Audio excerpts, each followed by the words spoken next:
We arrived at a meeting to be confronted with a letter written by the Chief Elections Officer, which I think the press has already published.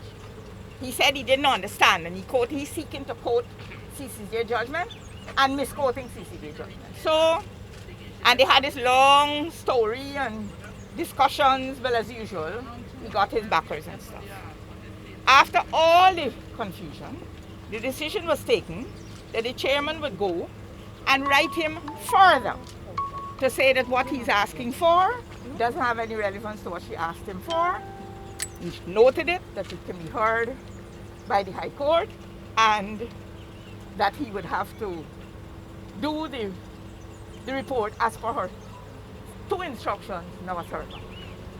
While the chairman is inside there getting the letter drafted, the CEO walks out, informs somebody, I don't know if it's the chairman or a secretary, that he had a death threat when he left the building. And that's it.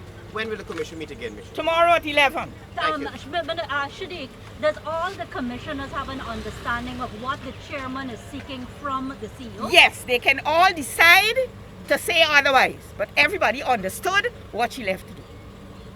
Okay, Okay? So if the report still true? Her decision to issue the letter still stands? Of course. Okay. In fact, she can't give him because he's not there. She will send it to his house. Alternatively, what are the options? I don't know. When that time comes, we will deal with it. The law dictates that the CEO is a creature of the commission, and if he fails to carry out the lawful instructions of the commission, obviously that has to be met with consequences, and there are a raft of consequences which can flow from that. Like what consequences?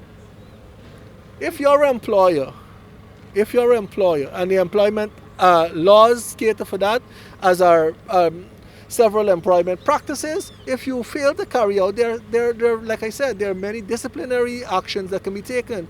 What must be borne in mind here is that the nation is waiting for these results, and we have been waiting. It did not escape the attention of the judges of the Caribbean Court of Justice. They said it in the beginning of their judgment, they said it at the end, that it did not escape their attention that we have been waiting in excess of 4 months for these results. And it is, the wait has been punctuated by several acts of shenanigans. I expect that the CEO will respond tomorrow. Can the Chief Elections Officer be substituted for the time being to allow for someone else to present the report in accordance with the request by the GECOM chairman? My position is once he's in situ, that he's not on sick leave or off the job, then he is the sworn statutory officer. Right. And the commission can't substitute somebody else for him unless it's a course of disciplinary action which says that you're suspended, you're off the job, and therefore, since the job has to be done, we substitute to someone else.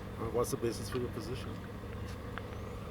Which position? That you've just elaborated. It's logics. It's logical. Is it You have a CEO who is statutorily sworn to do a job. He's not unavailable to you. How do you sidestep? This man gets his authority in that regard, not from just in that commission, but from the law. How do you sidestep the provision of the law which says this is the man for the job?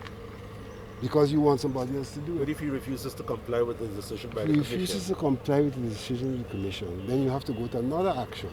And that action has to be whether you find him insubordinate. In other words, you got to remove him from the position.